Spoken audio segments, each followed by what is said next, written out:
Welcome to Sons of a Gun, a podcast about the DC Universe. I'm a son of a gun. I'm Alex Gunn. Daddy's been busy. I'm Justin Gunn. I'm Pete. And we have a celebrity father we can't really talk about, but as Justin, my brother, mentioned, he has been very busy between directing Superman and now Peacemaker, which is back for season 2 on HBO Max, officially part of the DCU. If you haven't watched episode 1, the season 2 premiere, which is called The Ties That Grind, check it out on HBO Max. Come back because we're definitely going to get into spoilers. But a lot of big stuff goes down here, and give a broad, very brief recap before we get into the discussion between the three of us. I'll just lay out that we kick it right off with a previously on the DCU with some reshot scenes that set it directly in James Gunn's DCU. Then we pick up where we left off in season 1. Peacemaker is feeling a little lost. He explores the quantum unfolding chamber that was left to him by his dad, who he had to kill in the previous season. Yes. And he discovers a alternate dimension that is just like the DCU, but seems to be much better, at least for him, in terms of, as we find out later, not only is his dad alive there, and he's on a superhero team called the Top Trio with him, but he's also, his brother Keith is alive, played by the Office's David Denman. Now, the rest of the plot involves Peacemaker trying to make it in the DCU and just not having it work out. So he goes to drugs, he goes to sex, as we all do. Meanwhile, Amelia Harcourt has been blacklisted by pretty much every agency after saving the world last season from an alien invasion, and she is turning into a one-woman fight club, going to bars and busting stuff up. The rest of the team from last season isn't doing that well either. Economos has been tasked with the new head of Argus, who is Rick Flag Sr., as seen in Superman and Creature Commandos, with keeping tabs on Peacemaker. Meanwhile, Lita Adebayo doesn't have a job or a girlfriend either, and is hanging out in, I believe it's described as the worst level of Grand Theft Auto. Yes, it's a funny line. Meanwhile, the only person who seems to be doing kind of okay is Vigilante, aka Adrian Chase, who's mostly concerned with owl facts, something that he thinks he knows a lot about, but he doesn't know anything about. So that's pretty much the broad overview there. By the end of the episode, Peacemaker drunkenly has stumbled into what I think we could all call DC2. How does that sound? I don't know if he's drunk or I would say more high than drunk. Sure, we'll test his blood alcohol levels later on. He's taking long hits and doing coke. Yeah, for sure. We can definitely, you can give us a breakdown of how drugs and alcohol work in a second, Pete. Yeah, that dude's tripping balls is what I'm saying. He gets attacked by the Peacemaker of that dimension. They fight, and he semi-accidentally kills the other Peacemaker in the quantum unfolding chamber, and then has to deal with it, and that's where we leave off. So that's broad overview of the episode.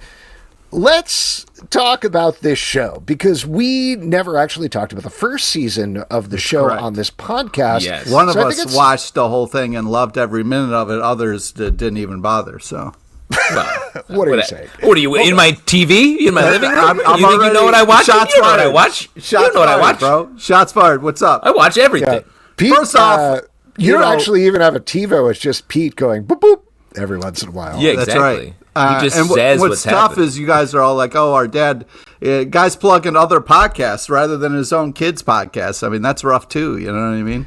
Yeah. I know. No, I have daddy talking issues about just like Peacemaker.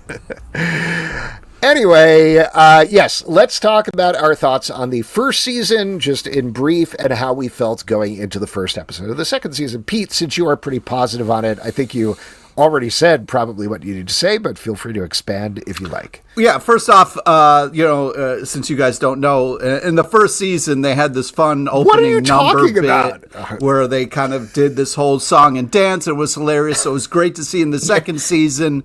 They updated it, did it a little differently, kind of fun montage ending there. Yeah, so I'm a big fan of the first season. I liked, it's kind of got a ridiculous, over-the-top sense of humor, which is fun. And, if you're going through the recap and we get to the point where he kind of throws a giant missile at the AIM members, he's like, suck on peace, motherfuckers. If you're not laughing at that, then this show is not for you, because it's very much that sense of humor. And so, might not be for everybody, but I very much enjoy the show, and also the Peacemaker's kind of a joke. So sitting in this and kind of seeing his struggles and kind of the things that he goes through and struggles with, I very much enjoy. So very happy that this show is back, and excited for this season. I will say I don't know what you're talking about, Pete, because I watched it before you did the season of this TV show. So eat peace, motherfucker, I guess I could say. That's suggested. Anyway, I watched it. I generally enjoyed the first season of the show. The one hiccup for me, the thing that I didn't love about the first season, is it often had a very similar sense of humor to the way that Gunn hit humor, I would say specifically in Guardians of the Galaxy Volume 2, which aired a little on the mean side. Like, it was a lot of people shouting each other and digging into each other, versus the kindness that he's shown in a lot of the other things that he's done. So that always stuck out as a little bit of a sore thumb to me whenever they'd sit around and just be razzing each other nonstop. I'd be like, so you didn't like the Justice Gang interview in this episode then, is what you're saying? Jumping ahead, but not to specifically talk about anything this episode, but I like this much better than the first season because it focused more squarely on Peacemaker, his emotional journey. I think there was a lighter kindness to the humor here. It still is very raunchy, very violent. There's a crazy amount of full frontal nudity in this episode. A lot of dancing nudity, which you don't see as much, which it's a fun type of nudity. It's a tough combo. What's the audition for that? I was wondering, that one guy who's sort of doing the little dance in front of the thing. That's you cast. I'm sorry, what was that again, Alex?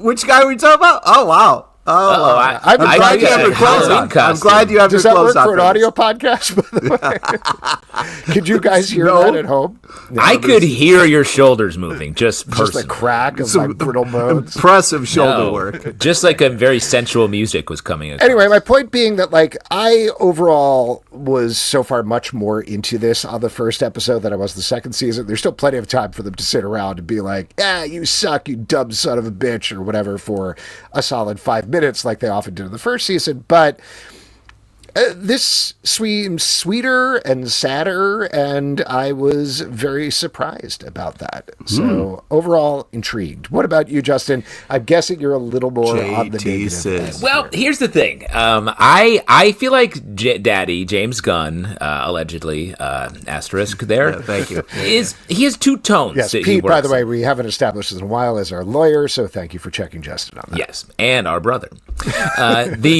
No conflict of interest there. And Jedi we husband. did it shit old school. Yes, let's not forget. Now we're getting into conflicts.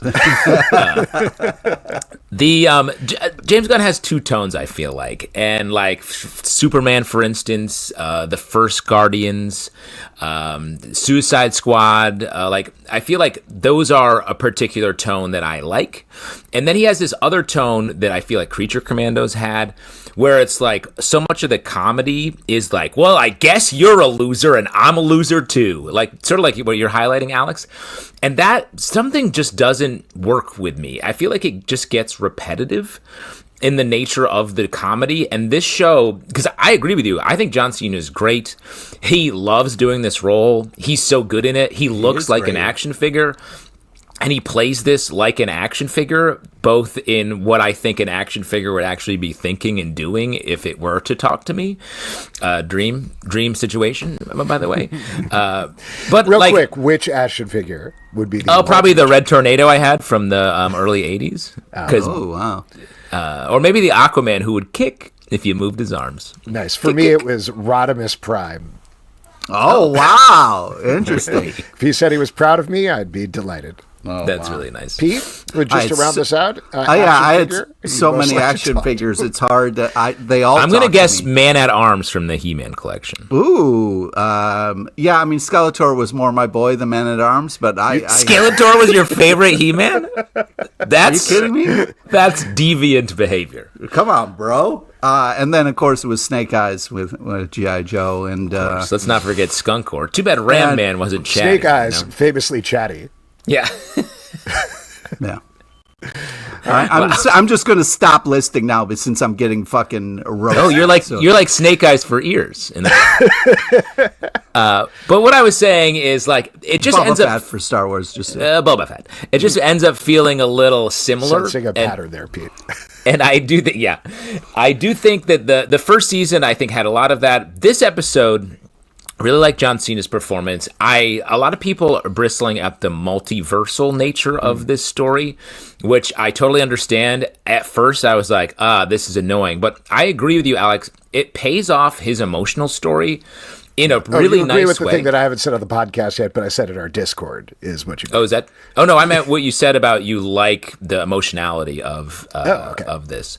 All right. But I do think I probably agreed with what you said in the Discord. I like the way that they're using the multiverse, something that I think is literally burnt. We are burnt out on it as an audience, but they're using it in a really good way. In the post credit interview on the episode, James Gunn made this point that I thought was really nice, that now Peacemaker has killed his brother, his father, and now himself. And like that's cool. There's like an underlying psychology there, and that's interesting to me. It's just the tone of the show that is bothering me, where everyone's just a little arch. Everyone is telling their jokes and hitting the comedy in such a strange way. It feels very melodramatic, like a middle of the 22 episode run 80s episode of like Airwolf, or one of those shows where they shot it in like 3 hours and we're like, all right, good enough, let's go. They're doing like a very high end version of that, where I'm like, guys, you can perform this a little bit better, I think. And I like all the actors. It just feels like that's a purposeful tone that this show is chasing, and that it just doesn't quite hit with me, despite all the things I do like about it. I want to expand on what you said about the multiverse thing, and then we can kind of go from here, and I assume call out various things from throughout the episode. But that we all loved. Agree with what you're saying, and this is knowing a little bit, again, what James Gunn has said in interviews, but like, so they introduced this quantum unfolding chamber, and I assume that there's like 99 other doors other than the DCU door. And sorry, actually, just to take like a quick step back and talk about the previously on, my assumption going into the season was that Peacemaker is in the DCEU, but the other nicer dimension he was going to go to based on trailers was the DCU, and that's how they'd handled the jump. I appreciate that's not what they did at all. Instead, they did that very fun shot-for-shot remake of a couple of things from the first season, and then subjects were just like hitting the ground running. But in terms of like the portal door things, yeah, I do think there's a danger there to be like, ooh, check out all these alternate DC universes. First of all, what James Gunn has said, which is like a subtle distinction, but it's a distinction. He's like, no, they're dimensions. They're not different parts of the multiverse. So they're not all different versions of the DCU, which I think we see with the alien that comes out of that door who burns the rat. And it just so happens that one of these doors is incredibly similar to the DCU. The idea of diving into like real quick on that, a way that I think about it that I think is useful, it's like when you drive past a small town storage business where it's just like a bunch of people have units there, and they are similar, but everyone puts different shit in them. So it's not like it's different families all putting their leftover furniture in there. It's like some dude puts his trash in there. Some dude has a bunch of dogs in there, like whatever. So I think that lets it be variety. Just dog corpses for when you're done with the dog. What? You know, when you're done with the dog and it's a corpse. Oh my God. I'm really worried about what you do because you have a dog. It's not me. It's a small town storage business. Oh my God. What? It's called JT Storage. Don't worry about it. Oh wouldn't it be great to have one of those like easy money? You just have a place where people put their crime stuff, you know? And your tagline could be like, there are no dog corpses in here. Yeah. Police? And yes, Sheriff. Thanks for calling. There are no dog corpses in here, police. How can I help you? But I do think that helps it not be the multiverse that is even more annoying than. Yeah, and the problem is we are going to get there because they already hinted at it in Superman. So I think we're skirting up against it anyway. And like I said, it's a very thin distinction because even if it's like, oh, this is another dimension, it's another dimension that's almost exactly like the DCU but slightly different, which is the multiverse. So whatever you want to like quibble about, that's kind of what they're playing here. But what I was getting towards is what you mentioned earlier, Justin. The thing that I think is so smart, which we also, I think, lauded James Gunn for doing with Superman, is for the most part there, he let the like different characters, rather than be, we're setting up the Justice Gang, at least he was making an attempt to think about why are these characters in the movie and how do they support Superman's journey, the main character's journey. Same here, we're coming from the direction of Peacemaker, Chris Smith, and saying like, what will challenge him emotionally the most? He's feeling at his lowest. He's not feeling like a superhero. So give him a dimension where his dad loves him, his brother is alive and loves him, and the three of them are on a beloved superhero team that everybody loves. Wow. What does that do to him? Like, what journey does it take him on?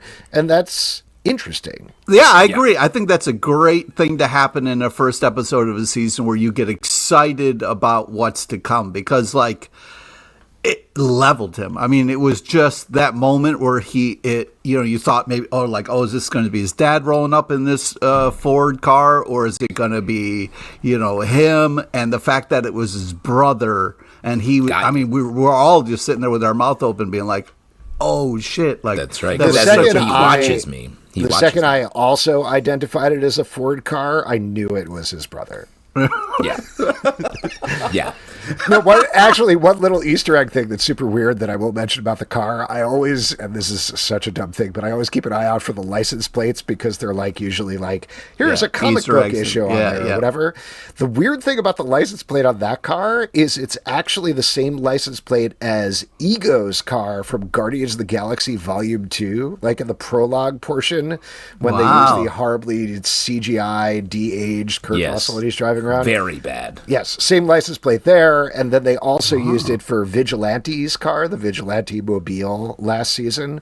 So I don't know what James Gunn's deal is with that license plate, but it was on there as well. I really feels like it's a production choice and just like put a license plate on there. Yeah, do whatever. What's available. Real quick, the vigilante talking on the phone and then saying like, yeah, that's quote unquote Dave. Like he doesn't believe his boss's name is Dave. Just so funny. He's very funny. Freddie Stroma, I think, is very funny in the vigilante role. I like that. I will say to push back.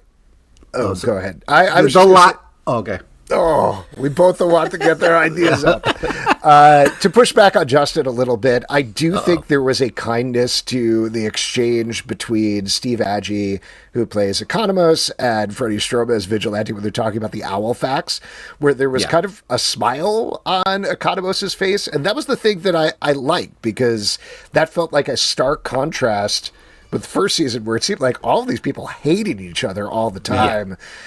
He's razzing him for not knowing anything about owls, and he's like, kind of like, I gotta get off the phone, but at the same time, he's enjoying talking to this ridiculous person at the same time, and that came through to me in the scene. That's something that I would love to see more of as the season goes. Yeah, it seems like we're going to get more of that for sure. And what I was excited to talk about, I love this. He's like, I'm the Rain Man of Owls. Ask me any question. And the show sits there as the guy slowly types into Google owl facts. And then the first fact he got wrong, I was like, that's really funny. That's a well executed joke right there. One aspect of the show I'm still not sure about after the premiere that I will throw out there is James Gunn's wife, who I like to call Mommy, Amelia Harcourt, played by Jennifer Holland. I was rewatching The Suicide Squad the other night, and she barely has a role in that. And it was reminding me how, like, even through Peacemaker season 1, it felt like, I don't know what this character is. Why is she in everything? She's fine. I don't have a problem with her. She's great. What are you talking about? Well, then tell me, what do you like about her? Because I think she gets a lot of focus in this first episode. Yeah, and I think it's an interesting idea of, like, people are like, oh, toxic masculinity is such a dude thing. And I think like having a female struggle with it is an interesting idea, because then you get to see a little bit more of the struggle, and it's not just dismissive as like horrible and bad. There is a little bit of someone trying to figure out who they are and what makes them good and bad, and you know what I mean? So I like this idea to kind of be like, let's have this character be explored and not dismissed. I think is an interesting idea. And yes, it might be but I do think she does great work and is fantastic with violence and fight sequences, and is very interesting to watch. And that kind of almost smile she does at the end is a perfect kind of choice there. So yeah, I hear what you're saying, but I also think that, I don't know, I'm excited about this character, because I also love this idea of like, if this is true, if she is very toxic and over the top dude, like the fact that she might have something with Peacemaker but can't deal with it because she's just like, oh, it's a mistake or whatever. I thought that was kind of like true to what we've seen when it comes to dudes who aren't fully formed yet and toxic. So I thought that was an interesting. We've seen so many will they, won't they, but I think that this is an interesting kind of switch where John Cena is the one who's helping her and like being like, here's your wound. And she has a nice moment when she's like, oh, thank you. But then it's like, oh, this is a mistake. This is wrong. You know what I mean? So we've seen this in, a lot of different forms over the years and different TV shows and movies when it comes to will they, won't they, or people's journeys in life. So I don't know, man. I hear what you're saying, but I don't know. There's something about this that makes it different and unique. And I think that it's an interesting choice too, because she isn't as big, which makes me excited. So I don't know, man. Is like physically big? Yeah, because normally when you see a bigger person, then you're like, oh, they're going to get into fights or whatever. You know what I mean? There's this kind of, but to have I thought you were talking about the romance, that like she's physically smaller than John Cena. So no, how would that possibly work? Yeah. No. I'll tell you about that stuff later. But I did want to say, I like the performer as well. I just think the character it's just like a light switch toggle between like tolerating Peacemaker and having like a medium fun conversation about 32nd to Mars, to being just absolutely miserable, which I was like, I just want more. Like I was saying, these characters are like action figures, positively about John Cena, but with these other ones, it just feels like they only can do two things. And one of them is a very similar feeling misery that I'm like give me some more flavors here. And this is something we talked about with Creature Commandos a lot, which I felt like was going in a direction and then just leveled out as like, nope, everything's pretty miserable. Mm-hmm. And I was like, okay. Like, that's why I want them to be having more fun or something that brightens this move of the show. It's second season though. They kind of had that big high and now they're at this low, so they got to build back up to that fun. We did just see that. So I'm saying like, don't give me, because I like the metaphor we're getting at of Peacemaker is going to become addicted to this other universe where he has everything he wanted. It's like a drug metaphor, I feel like. And but then he's going to see that actually that world there's going to be bad for him. He's going to come back and fix his life in this world. That's the arc I see. I like that idea. But if it really is just like everyone sucks, everyone's bad, and they just slowly get together over the course of these next episodes, I'm like, well, didn't we just see that arc? So, like, I hope it's very different, but they're setting it up with, like, everyone's dragged down to base level in this episode. And that feels, except for Vigilante, but he doesn't have any. There's nothing there to push it. Like, I think the joke with him is he always is what he is, and I guess that's okay. But I agree with you just on the rest of the characters. Like, we need more flavors there, and I just want to be clear, I agree with you guys. I think Jennifer Holland is good as a performer, and she's great in the action scene as well. I agree with you 100%, Pete. But what Justin was saying in terms of, I don't know who this character is or why Peacemaker is so in love with her specifically, other than the fact that she keeps rejecting him. I will say, I did really like the choice that they clearly hooked up on a party boat between seasons or in the 6 months. I thought that was very smart to like get past that and make that a friction point for them. I think is very interesting. I also loved how she talked about that. She was like, yeah, you get drunk, you make mistakes. And he was like, well, I kind of remember everything. And it was pretty great. And she's like, Yeah. To get back to John Cena, though, again, like I think they do work so hard against toxic masculinity with this character in so many different ways because he does look like a big action figure, like Justin keeps saying, but he works against that. There's a softness to his poor performance. He is sweet with Harcourt. He cares about his friends. There's also the aspect of like his bisexuality, which apparently came from John Cena sort of riffing and improving and then became an important thing and a plot point in the first season. Obviously is important here too. Like, I appreciated, like, we can get back and talk about the Justice Gang scene in a second, but, like, them doing the thing about him sucking dick and then him running out and telling Adebayo, like, they said sucking dick like it's an insult when that's actually a compliment, I thought is a good way of playing that joke, getting the laugh from, like, the hard word of dick, but at the same time being like, what the fuck are you talking about? That's not an insult, and pushing back on that. And then the whole orgy that everybody is talking about today, obviously, because there's a crazy amount of nudity and sex going on there. I thought, again, like they played the fact that like he is into both men and women, and that's just part of who he is, but they use this scene to have the laugh of like, it's kind of funny to see a bunch of naked people having sex all over a house, but also it's a contrast with his emotional state. He is at an absolute low. Everybody else is like, yeah, high five, guy, let's go. And that's playing against where he's feeling and forcing him to a place where he goes and visits this other dimension in the quantum unfolding chamber. So this is all to say I think that's very smartly done. And I do, like, the orgy thing felt like, I thought it was like something he was imagining at first. Yeah, me too. And I really liked that it was real. Yeah. And he's sort of just, I was like, oh, who are all these people? And they really like to dance and fuck. And no clothes anywhere. All their clothes are gone. They left him in a room, and then they came out.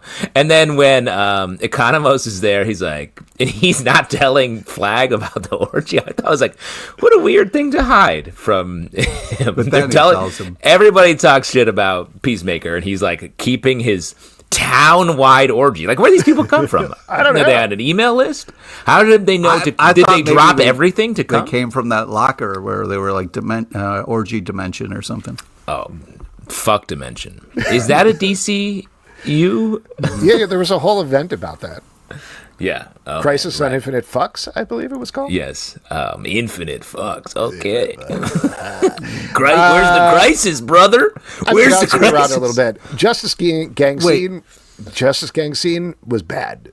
That was a bad scene. Weird scene. Well, it was. I thought it was interesting. Well, first off, fun to see James Gunn's brother in that kind of role there. But finally, great to see him getting some acting work. That's brothers taking care of each other. Yeah, what a way to nice, step them. Right? You know what I mean? Right, Pete? Yeah, Pete. Yeah, Pete. By the way, is directing the new Avatar movie. It hasn't called me or Justin yet. Yeah, because I cast my brother. So I think it's one of the. We are your brothers. Oh, sure. In this podcast, you are. I think that they're. How dare you? First off, I love this idea of like him getting hype. Like, Ads is hyping him up before he walks in. She's like, you saved the fucking world. You're going to do great. And then he gets out of the car, and then we get the kind of person crying, running the other way. And you're just to mention real quick, for anybody who doesn't know, that is White Rabbit, who is a DC character, Jaina Hudson, and she has the very weird power of splitting into two people. One who is White Rabbit, a criminal in Gotham City, and the other is a regular person. And if you're curious to find out more about her, read Gotham City Sirens that came out about a year ago and was actually pretty fun. The end. There you go. Wow. Yeah, it's really good. She's been in a ton of stuff, but just mainly background. I think it's one of those things where they do a good job of setting this up where you're like, oh, what happened to her? And then then you get to find out. And then Gunn's brother then is like, oh, man, I must have called her like camel toe 30 times. You're like, oh, no wonder she ran out crying. So I like this thing of like they're going to, if you're paying attention, you're going to get rewarded. And I think that's a cool thing to kind of set up early in the show. What do you mean paying attention? If you're paying attention to the details, they're going to reward you. Which details? That Hawkgirl and Green Lantern exist? No, the fact that somebody ran out crying and you're going, what happened to her? And then they tell you. Oh, okay. You know what I mean? A couple minutes later. Yeah. Yeah. I mean, the thing is, though, like, that whole scene played like a sketch where the mic stuff. Yeah, the old mic bit. But I was just like, I guess we're meant to just like absolutely punish Peacemaker, but I wanted him to yell at them. I feel like that character would yell at those fucks and then go back out of the car and be like, oh my God, I just blew this chance that I wanted. He can still feel bad on the back end, but like I was like, yell at them. They're being insane and they're being so cruel beyond the point of like the heroes. So what are we doing? Unless there's some sort of reveal later on in the season, none of that made any sense. Why was the Justice Gang having auditions in a abandoned Crank Toys outlet in a strip mall somewhere? Sure, because it's funny, but also why were they doing that? Why not at the Hall of Justice or anything like that? And then those characters, like, I'll add, I know you guys like this, or I think you like this in Superman. Like, I was not sold on these characters in Superman, and then here I'm like, I don't like these people at all, and maybe that's the goal, but I thought all of their dialogue talking about popcorn and Hawkgirl's butt and everything was kind of icky and gross. Agree. The fact that like Maxwell was like, I mentioned her camel toe like 30 times, like you're saying, Justin, why did they do that? Why any of this? Because they had to justify someone running out crying. But here's the thing, like I agree that like you're meant to not like them. You know what I mean? You're meant to be like, look at these assholes. They're so-called heroes. I know Guy is an asshole just from comics and everything. But he's still a hero. Superman movie. And he's a hero in the Superman movie. So is Hawkgirl, except she does kill that dude. That's what killed me. I was like, don't drag Hawkgirl down in this. You know what I mean? Because I love Hawkgirl as a character, so seeing her be an asshole was kind of tough for me. I was having a hard time with it. I mean, just one comic book caveat we can put in here is, doesn't Maxwell Lord have mind control powers? Yes. Like, he could be influencing them and making them bad. Sure. It's true. But like we talk about a lot, if they reveal that 2 movies down the road, cool, I guess, but it only matters. We're only talking about the episode of TV we're watching right now. Agreed. So, I don't know. It just left me with an icky feeling, and particularly, like, this is actually a greater universe thing, but getting started on the DCU, these are now the characters that we're following in at least 2 properties, and I'm like, I'd be fine never seeing them again. That's okay. Like, they could never come back, and that would be all right. Yeah, and this is nitpicky, but, like, there's still Guy Gardner looks so goofy to me. He looks like an actual clown. And I'm like, he has to look a little cooler if he's going to be. Hawkgirl looks cool, like could be cool if given something to do. She's had nothing to do in Superman. And in this, she's just in a bad mood and bored. And I'm like, not really making me fall in love from a character point of view. This just all felt to me like very specifically trying to have a connection to Superman. They had Isabella Merced and Sean Gunn and Nathan Fillion for a day. They shot that. They green screened them into the previously on, and they were like, we're good to go. And I don't know. It took away from an otherwise, for me, good episode that also otherwise included DC stuff as just like paid on the back. Like I mentioned the Crank Toys thing.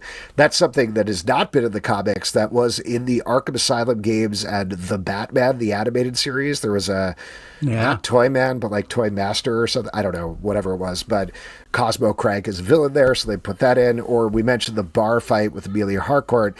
That takes place in Gabriel's Horn, I think is the name of the bar. And that's a bar from the Teen Titans comics from like the 70s. Oh, wow. Plus, there's also a item in the DC universe called the Gabriel Horn, which lets you travel through dimensions. So that's the sort of thing that, like, that's cool if you spend time plumbing through fan wikis like I did because I was curious about the stuff, but it does not matter at all when you're watching on screen, and that's so much better than being like, here we go, breadcrumbs for the DCU, because let me just watch the thing I'm watching. Yeah. Agreed about that. I did think at the start of the episode when we had Peacemaker kind of doing the career day, I thought that was fun. And then like his opening line, and that's how I defeated Kite Man. I would have loved if one of the kids yelled out like "Hell yeah" or something. You know what I mean? Maybe they did. That was in the first season. That scene though. Yeah.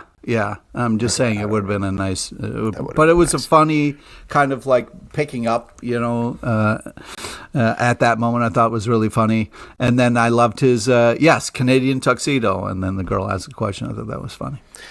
What do we feel about the alternate dimension, getting to see the father alive, getting to see Keith alive? I know we talked about it a little bit earlier, but what were your thoughts on that? And I asked specifically because there was a little bit of back and forth on the Comic Book Club Discord about whether that went on too long, whether it was emotionally palpable. How'd you feel? Well, I don't know. Like, we don't get, not a lot happens. It's a lot of sitting in Peacemaker's emotional reaction there. And I liked seeing that. This is another thing that James Gunn points out in the post-credit interview sequence. Robert Patrick like yanked on John Cena's ear, not scripted, something he did. Yeah, that was adorable. That was really cool, and that was like a real thing. That felt like a real moment between people who exist. So that was cool. It was very much like I was waiting for something to happen. The fact that he sort of seamlessly goes in and out a couple times, I was like, okay. And then wait, are you saying, not to interrupt, but this definitely raised question marks for me as well. Like, do they know about the quantum unfolding chamber? It seems like they do, because the jokes they were making about the imps and, you try to get up in the morning, have cereal, and all the imps jerked off in your Cheerios. I mean, that's a tough way to start the day. Mm-hmm. Yeah. Or the best way. I mean, it's called Frosted. They must know about it, but I guess like in between seasons, there's people there now, and there wasn't before, really, right? So it's like maybe they don't know about that. Yeah. Now, I want to put out an idea that I think that what happened. Is it about the storage unit with the dogs, or is it something? No, because I already that's my idea. Remember, that's my idea. You claim that. Yeah, I'm not going to touch that. That's yours. No problems. Patented. So I think when he opens the door and lets Eagly fly, that's a different Eagly trying to get back into that Eagly's dimension, and that his Eagly is still that's flying complicated. Around. Yeah. Well, because I'm trying to figure out why Eagly would want that door, and I would think it's not. Eagly is highly intelligent, right? So Eagly knows there is a second Peacemaker. It's like an R2-D2 situation. Yeah, exactly. So he knows what's going on there. I don't think it's a second Eagly. I think it is Eagly sending. I don't know, because when he goes back, the first thing we see is an eagle fly, and I was like, "That's the same Eagly right there." Oh man. Yeah, I mean, a lot of times birds go and do what they want. So you can't tell with birds which bird is which bird. Right. Mm-hmm. Exactly. Interesting. Pete, have you been in a lot of R2D2 situations? I just wanted to jump in and say. What do you mean by that? Well, I just mean there's a little the person. Last girl you dated, you'd call that an R2D2 situation. Oh, fuck. Yeah, very sassy and prone to just shock you every now and again. For that's the worst. That's the worst. Yeah. There's a lot of people talking about over the years that like R2D2 knew the plans the whole time and was a mastermind and all that kind of stuff. So I just figured this isn't like an R2D2. It's because it's like, how much does Eagly know? How much is Eagly rooting for John Cena, or just wanting to wake him up to be like, yo, let me fly, bro. You know what I mean? Yeah. Pecks the shit out of that guy. Oh, yeah. I mean, I generally like this, and I like this relationship. It did sit in it like a couple of beats too long for me, I think, with the brother and the father. What? Just unless this information pads out later, like where they're talking about the imps jacking off of the cereal or anything like that. Which they're going to be a huge reveal. We're going to see those imps. I mean, if you got an alien. Well, I will mention this is the second time in 2 DCU properties where they mentioned imps, because there was the scene in Superman where they're fighting the dimensional imp in the background while Lois and Superman are talking. So there certainly could be something there. My point being that, like, I don't know. We saw his reaction. Then we go into his room and we see like the alternate universe heavy metal posters or rock posters. That was hysterical. It's cool, but it pour was some just like honey on me instead of sugar. I mean, come on, that's great hysterical. Stuff. Hanoi Rock spelled the wrong way. Def Leppard spelled the right way. Great stuff. But Alex's hobby horse over here. Oh, you got a problem with Def Leppard, bro? No, I don't. Guy lost his arm, bro. Other than my long-standing beef with him, nothing. My point being that, like, Alex's boy band got into a bunch of fights with Def Leppard on tour. And you may be wondering, what is Alex's boy band? And you're just going to have to wait and find out when Alex is ready to reveal the name. You can Google Front Street Boys. We were never that popular. Front Street Boys. Yeah, we were briefly also called Out of Sync. I don't know. Yeah. That makes sense. Terrible singing. Anyway, my point being that, like, we have this very long scene where impeccable. He hangs out with his father and brother. Then he's in his room for a while. So that Not for a while. It was a couple seconds. It was at least 3 to 4 hours. That's what it felt. Oh like. My God, dude! No, but it was an extended sequence, and I feel like they could have like sped that up a little bit to maybe spend a little more time with like Adebayo, for example, who clearly has some stuff going on. Was almost the second lead of the first season, and instead she's like, just trucking along this episode. Dude, we're going to get so much more of her. She's got so much going on. Her business card was hilarious. That whole scene was great. It is crazy to me that they put her phone number with card like very glaringly on screen. You call that number and you get out of service. Like, why would you be like, whoa, look at this card? Because you got to pay someone to then... The lament of a newsman, a modern newsman. Take it easy, dude. You're like, the license plate's fucked. The number is just regular. What's happening here? I tried to get an eagle as a pet. Didn't work. Did you want John Cena to pick up? Like, all right. There's a lot that you just kind of steamrolled. But hold on a second. All right, let me back up the truck. First of all, the fact that like he accidentally... Ford truck. Accidentally murdered his brother and then got to see him, and then like they've had this amazing life together that he's not been a part of. That scene where he broke down and cried was phenomenal, and I'm glad great acting from John Cena. I just have one question for you. You kill your brother when you're both kids, right? Right. Like you punch him, he has a seizure, he dies. It almost he's happened. A kid. He's like 10 or 11 or however old they were. So think of your brother then. You see him however many years later. He's got a beard. He's bald. He's coming out of a Ford truck. He's in The Office. He's from The Office, the TV show. How do you instantly know that's your brother? Who else could it be coming to that house? You know what I mean? It's an educated guy. Still looks like another dimension. It could be anybody. Dude, he took a stab and he was right, dude. Yeah, lucky guess. That's what you're going with. No, I feel like if I murdered my brother when he was 10 and then went to another dimension, and I would feel like I would know my brother. Okay. I mean, I'll tell you, if you walk up to a lot of strange people, strange men in your life, and say, "What's up, brother? I missed you." Like, you get yourself in a lot of fun situations. Yeah. I'm proving that up here in this small Maine town that I'm spending the weekend. Nice plug in Maine. I love it. I think that every second we got in there was very powerful and very cool. And I do agree with you. I want more of Ads. I think she's great, but we can only do so much in the first episode. And I hope we get a lot more of her because she is hysterical and great in this show. But I also love this idea of setting up this thing of like, she is really in a tough spot. And, so, yeah. I do want to ask Justin about another character that we meet this episode. So we mentioned we see Frank Grillo as Rick Flag Sr. There's a whole motivation for him from the Suicide Squad where Peacemaker killed his son. So we're definitely getting into that, as well as just generally like the dimensional rift thing that is also riffing off of Superman. But working at Argus, coming in to see him, is a character named Sasha Bordeaux, who I believe is one of your favorite characters, Justin. Yes, Sasha Bordeaux, who started as in the comics. Yes, famously a wine Sasha bottle. Pinot. Yeah. No, she started as Bruce Wayne's bodyguard, then later became his sort of sidekick, fell in love with him, had one of the best Bruce Wayne romances in all of Batman comics, I believe. This was probably, 12 years ago this was running in the comics and Detective Maybe Comics. longer. I think that maybe was, longer. That was like 15 2000s, right? Yeah, early 2000s, mid 2000s. She later went on to run Checkmate, and I believe had some sort of techno-organic situation.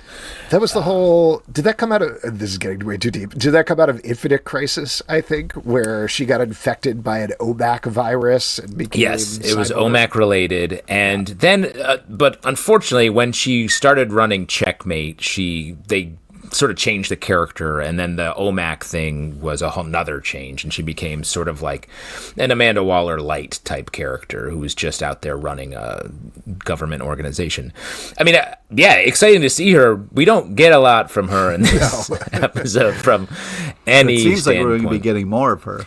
Well, but I do think the real play here feels like taking the Checkmate aspect and having her spinning out of Argus and running another organization that would be, because Checkmate is a borderless international organization that keeps the peace divorced from any particular nation. Well, on that note, do we have any other very specific things from the episode anybody wants to talk about? Because I think it would be good to kind of end here talking about what we think we're going to see next, what this means for the greater DCU, or what we want it to mean for the greater DCU. Pete, I'm sure you have a couple of lines you want to call out. Well, we already talked about the worst level Grand Theft Auto, and I did love every scene we got with Ads and Echo, as I like to call them. That whole airdrop situation was fun. That's not my dick. Yeah, I do want more of Ads and Echo. I think the back and forth that they have is just really great, so I'm hoping for more of that. But yeah, man, I just can't believe that you guys weren't as moved as I was by the whole brother-father the thing. dance orgy. Oh, okay. That guy who was dancing like this. Yeah. I'm so glad you have your clothes on. Because that's the thing. Some people this come. is what my chest looks like. Yeah, he's got a shirt tattooed on his nude body. He has an Alvin the Smart. Chipmunk's length shirt tattooed on his full Smart. body. It's He's a smart way nude to most do of the it. time. Yeah. Smart. I went to Simon for Halloween once and never took it off. Yeah, I think I'm always gonna love this look. Said a young Alex Albin, fresh from Front Street Boys. Before we actually do move on to looking at the future, we touched on this briefly, but we got to talk about the opening dead sequence. I'm going to throw it out there. I thought it was good, but it's not as good as the first season. Agree. Sure. There's too many characters to feature. Too many characters, and it's missing some of the great beats for the first one of Judo Master popping out of the floor and then legally landing at the end in front of everybody. Now, what did you think about that pylon? Because that almost seemed like a nod to some of the famous covers we saw where everybody's dead on the cover of the comic book. It felt very comic book cover and felt like a warning that everyone's gonna. I also have a wonder good if it's they're going to do a different opening for every episode. Probably not. No. That's what we thought, I think, last season, too. And then they did not. But I agree. I thought there'd be more surprises in it. There could be, cool. Cool song. Maybe we'll notice more as the season unfolds. People will die slowly over the course of it. A couple things I want to point out. Some cameos. Shouts to the proprietary tighty whities that Peacemaker wears. Very good. Really good choices there. I'm going to say love a the word. quality of the underwear that Peacemaker. They feel high quality. And there's You some say sort of feel, piping. but we're seeing this on a TV screen. You can't actually feel that underwear. You don't have one of those Feel-O-Vision TVs, Pete? Yeah. No, No, I I don't. did. I dropped it on set and felt the underwear before I was quickly escorted out of the building by Mr. Cena's very rough security team. Let me say, very professional but very rough. I'm going to say a word, and I want you guys to say, "Yup, that's what I thought the whole time." Ready? Mm-hmm. Or nope, that was a complete surprise. They're saying that wrong. Bloodhaven. They were saying Bloodhaven. They said Bloodhaven over and over again. Really? Bloodhaven. Almost like they were Bloodhaven? rubbing it. He said, I thought, isn't he in Bloodhaven? I heard he was, are you back from Bloodhaven? So here's the thing. There's an umlaut over the I U. know. I know it's what it is, but that's pick still, up on that. Yeah, I've always said Bloodhaven. everyone What else has. would it be? What Yeah, else of course. would it be? It's the same as when in Creature Commandos they were like, her name is Cersei. And it was like, no, Yeah. it's not. It's Cersei. Yeah. What are you talking about? It That's is that old crazy. Houston-Houston situation. I guess it's not, well, sort of. I guess it's just crazy that if you're from Bloodhaven, that's what you call it, but everybody else calls it Bloodhaven. But if you live there, we have been it's not Houston Street. Real quick, where's the best cheesesteaks in Bloodhaven, Pete? He knows. 7th and Main. Everybody knows that. Of course. The thing we always have to remember about this stuff is this is something one person a long time ago quickly in a minute added 2 dots because it looked cool to a town name, and now it's real and we're talking about it like it's very important. So I'm just saying we're sick. I know that, but Bloodhaven is Bloodhaven is a weird way to say that. I think it's because legally they can't say Bloodhaven because there's an actual Bloodhaven, so they have to be like Bloodhaven. Where's the actual Bloodhaven? Are you is that the town you live in? A haven. Is that the town that you won't tell us? That's where they keep all the blood, right? The blood haven. Yeah. Nice. Popular vampire. Yeah. Good. Very good. Really good. Shouts to Michael Ian Black, who is becoming across the DC universe. It is This is one that I'm like, why is this not an Easter egg? His name is Clevis Thornwaite, which is a made-up character because apparently he slipped into James Gunn's DMs and was like, put me in your universe.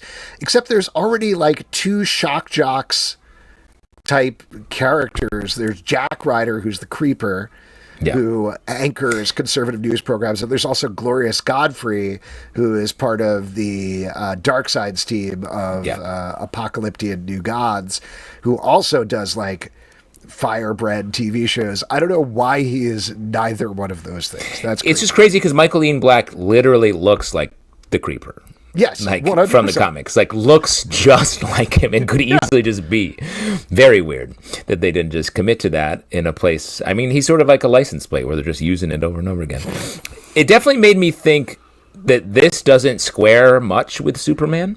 Mm-hmm. Just this TV show, seeing Michael Ian Black and seeing the Justice Gang, I was like, this feels so different, and it's weird to see them here. This gets to a bigger thing, and I know I'm in the minority here, but as laudable as it is that James Gunn has said, we don't want to have a house style for our TV shows and movies, I think like creatively, thinking about it just for the creative angle, that's great. That he's like, we want to follow what the artists want to do and make what's best for the project. So Clayface can be a body horror movie, and Supergirl could be whatever it's going to be. Lanterns is going to be True Detective, HBO, but with Green Lanterns. Cool. Like, go in whatever directions, make things. But then there is the problem of, like, I think about my kids loved Superman. I don't know what else from the DCU, what the next thing I'm going to be able to show them. They cannot watch Peacemaker. They probably won't be able to watch Lanterns if it is actually a True Detective HBO style show. They may not be able to watch Supergirl where she's getting wasted on other planets. I just don't know at this point. So there's a certain level of like, they rushed Superbad to get it up on digital so people could watch it before getting into Peacemaker. But the same population of people who watch Superman cannot watch Peacemaker. Right. And I don't think that's good in terms of the overall health of the franchise. But it is good for the people who can enjoy both. Sorry, True. Kids. Yeah, it's great for us. Yeah. We're adults. The only thing, we're grown-ups by age. The only thing I would say is they should go back and watch the Christopher Reeve Superman. Like, what the fuck? Wow, weird take, Dad. Other dad? Third I know brother there dad? are other things for them to watch. I'm talking about like both things at once. That of course I want to support people artistically and creatively, but at the same time, when you're like, here we go, here's our new franchise, you can't watch most of it. Yeah, that's weird. That's a weird way of doing it. Well, and even beyond that logistic, like they're just very, very different tonally and everything. Like I can't. I'm sure there are people who are of age who would watch Superman and be like, I love this, and watch this and be like, what the fuck? Why is this this way? Like, especially like, say you're like, oh man, I loved the Clark Lois relationship. Something I loved, the complexity, the way they like related to each other and spoke to each other, and like the love and tone of their relationship. You're not going to find that in the romance here. At least not yet. Not definitely yet, not. my friend. Not maybe, but yet. the characters are don't have anywhere near the level of nuance and yet different. Okay, Wow. Great. Shouts to Pete. I love the magic stars and jetpack stuff at the end, too. I also really liked the music choice at the end when the credits were rolling. Thought that was fun.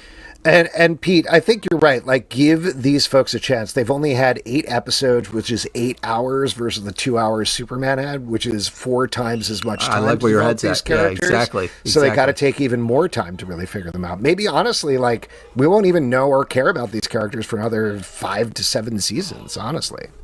We don't know. You got to play the long game. You got to play the long game. Don't care about the thing right now. Yep. Care about the other thing. Like, if we're definitely playing the long game. Another dimension out there that's better, like, concentrate on that, not where you currently are. Is that the lesson we're going to learn at the end of the season? Let's hope so, man, because if we all need to find our perfect locker dimension, you know what I mean? 100%. That we can just go to. Wherever you are is bad, head to another place. Just start over fresh someplace new, you know? Could you imagine if that's the end lesson of the season? Yeah. Yeah, that was bad. You were right. You were right. Real quick, to head down to like a speculation note, why don't we talk about what we want to see over the course of the rest of the season? Pete, what are you looking forward to? Romance, I assume. Yes, I'm excited because, you know, right now it feels like Peacemaker is by himself. And, you know, Vigilante was asking about him, so that was nice. So I feel like we want to get this group feeling more like a family dynamic and more together. So I feel like I'm excited for more steps towards that. But yeah, I also want to see kind of, you know, just more of the characters. And I think it's it's going to be this other dimension to see what's bad about it or what he might not like. It would be kind of crazy if it was just this, there are differences, but there's nothing wrong with it. It could be kind of interesting. But something you guys, I'm surprised is, you know, people who still live in New York City, you know, that rats problem is real. And I think like having a flaming garbage thing for disposing of rats would be a great idea. And I'm hoping that people in New York see this episode and say, aha. Now we haven't quite gotten around to inventing fire here in New York yet. But we're working on it. Mayor Adams. It'd be smart. It's a great way to get rid of them. You know what I mean? Yeah, so definitely we want more flaming garbage cans. Yeah, because that wouldn't cause any problems ever. You know what I mean? Isn't at the end of this season, isn't Peacemaker going to have to kill his brother? Oh, don't do that. Well, this is the speculation I was going to get towards. Like, rather than don't make him kill his brother, bro. For anything in particular, I think there's a very good chance this other dimension is a racist dimension, because the thing that we're ignoring here is his dad, Augie, in the DCU is a horrible racist who ran a Aryan hate group. I don't think he's going to be the actual Flip. I think, like, he is racist. I think Keith is racist. This Peacemaker is racist. Maybe the entire dimension is racist. And I think we're going to get towards that. And yeah, like you're saying, we're going to have to get. But that would mean Peacemaker would be racist in that world, though. Yeah. And that's why he's a hero. And then he's going to be like, oh no, I got everything I wanted, but there's this one horrible thing. And ultimately, he is going to have to choose peace at any cost, and we're going to get Peacemaker kills the DC2 or something like that before heading back home. We'll see. I will say, I liked how when you were pitching that, we heard kids screaming in the background, because I think that perfectly sums up what you're saying. I always have that sound cue, just like ready to go. Pete, I do like what you were saying. The idea that there is nothing wrong with the place, but ultimately he has to choose his home anyway. Yeah, I do think is emotionally more complicated, but I don't trust that's going to happen. No, he's going to have to kill the one place. I think they are probably going to, because I agree with you. I thought it was going to be like he's addicted to the good dimension. He's gonna have to shake it and deal with what's real, deal with the consequences of killing Peacemaker, all that. But I think more likely it's like that world is perfect, but he has to kill it because of his very strong moral code, that is his defining characteristic. Now I'm wondering, do you guys think that because Peacemaker's dead in that other racist world, he's going to go over there and have to spend more time to kind of be, hopefully, so they don't come looking like for a the Mrs. body? Doubtfire situation. Yeah, there we go. Mm-hmm. Yeah, definitely he's going to be dressing like a Scottish woman. Oh, no. I meant like having to do 2 dinners at the same time. Oh, yeah. That old chestnut. Yeah. In the same restaurant, so you have to run back and forth, and you're wearing different costumes. You know what I'm talking about. Have you guys watched that? Fire. Have you guys watched that in the last few years? Absolutely. Not. I watched that movie with my kids. That scene with him doing 2 different dinners in the same restaurant is fucking crazy. It's so wild. It's very stressful. They somehow pull off something that is so nonsense. Which was a drive-by fruiting, is what it was. It's a great line. I hope they have that on Peacemaker Season 2. And folks, if you'd like to support this podcast and all the podcasts we do, patreon.com/Comic Book Club. Also, we do a live show every Tuesday night at 7 p.m. to YouTube. Come hang out. We would love to chat with you about Peacemaker, Apple, Spotify, Android, or the app of your choice. To subscribe, listen, follow the show, comicbookclublive.com for this podcast and many more. Until next time, Dad, let people be nice. What are you doing with that dog carcass, bro? Why do you have a dog carcass? I'm storing it. I'm just storing it. Anyone in Maine who has a dog, be afraid. Be very afraid, because Justin has a carcass. Could be your dog.